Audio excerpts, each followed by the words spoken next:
চট্টগ্রাম চট্টগ্রামের পতেঙ্গা এলাকা, চট্টগ্রামের পতেঙ্গা থানাধীন বিমানবন্দরের খুব কাছেই বিপুল পরিমাণ তেল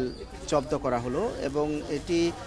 কোনো নাম নেই আসলে, মূলত ভিআইপি রোড চট্টগ্রাম এয়ারপোর্ট থেকে এই রোডটি গিয়ে পতেঙ্গার যে বিচ সেই বিচের সড়কের সাথে মিলেছে এবং এই রোড দিয়ে মূলত চট্টগ্রাম বন্দরে যেসব গাড়ি আসা যাওয়া করে সেই গাড়িগুলো এই পথ হয়ে যাওয়া আসা করে এবং এটি চট্টগ্রামের যে পদ্মা মেঘনা যমুনার যেই ডিপোগুলো রয়েছে তার 3 থেকে 4 কিলোমিটারের মধ্যেই এই জায়গাটির অবস্থান এবং আজকে দুপুরের পর মূলত পুলিশ সহ ভ্রাম্যমাণ আদালত অভিযান পরিচালনা করে এবং দেখা যায় যে বিপুল পরিমাণ তেল, তারা বলছেন যে এখন পর্যন্ত আনুমানিক তারা 6 টনের মতো ডিজেল এই পর্যন্ত তারা জব্দ করেছেন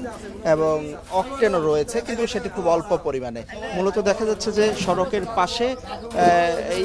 এটি একেবারে চারপাশে ঘেরাও দেয়া, সেখানে মূলত এই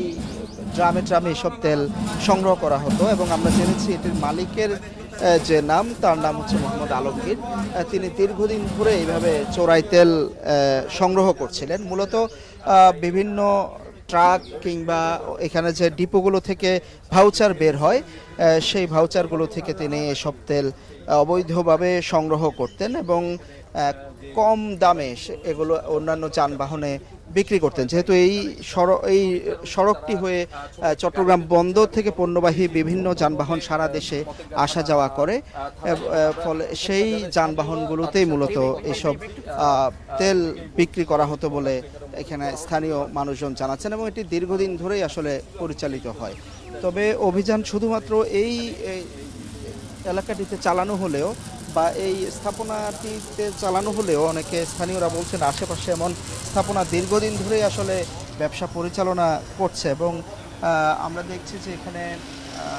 কয়েকটি রুম করা হয়েছে, যে রুমগুলোতে তিনি তেলের ডিপো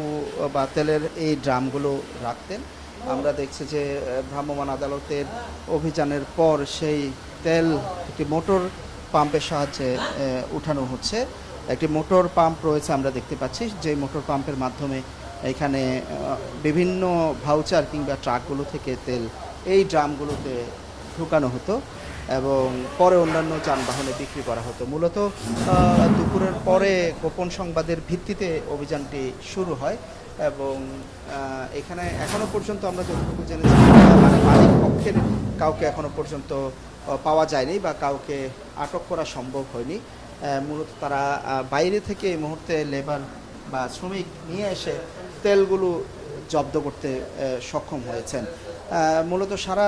দেশে যেই জ্বালানির সংকট চলছে সেই সংকটের মধ্যেই এই বিপুল পরিমাণ তেল অবৈধভাবে মজুত করে বিপুল পরিমাণ তেল পাওয়া গেল এবং এখানে পুলিশ বলছে যে এই ধরনের আর কোনো প্রতিষ্ঠান আশেপাশে আছে কি না সেটিও তারা দেখবেন, যেহেতু এই তেলগুলো দীর্ঘদিন ধরে আসলে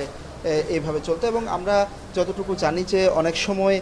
চট্টগ্রামে যে লাইটার জাহাজগুলো চলে কর্ণফুলী নদীতে সেখান থেকেও মূলত এই ধরনের তেল বা চট্টগ্রাম বন্দরের বহির্নোঙর থেকেও এই ধরনের জ্বালানির তেলগুলো একটি চোরাই চক্র দীর্ঘদিন ধরে সংগ্রহ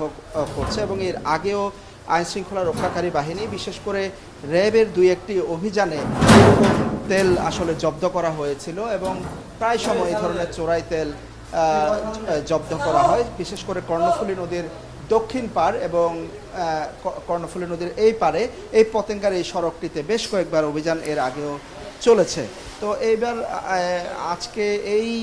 তেলের সংকটের মধ্যেই এই বিপুল পরিমাণ তেল তারা আসলে অবৈধভাবে সংগ্রহ করছিলেন এবং অনেকে বলছিলেন যে এই তেল সংগ্রহ করে তারা আসলে বাজারের যে দাম সেই দামেরও থেকেও বেশি দামে বিক্রির এক ধরনের চেষ্টা করছিলেন তারা। সব মিলিয়ে বিপুল পরিমাণে তেল জব্দ করা হলো এবং এই তেলগুলো নিয়ে যাওয়া হচ্ছে এই মুহূর্তে আইনানুগ প্রক্রিয়া আসলে এবং এর পরপরে এগুলোকে থানায় নিয়ে যাওয়া হবে এবং আইনানুগ প্রক্রিয়া নেবেন।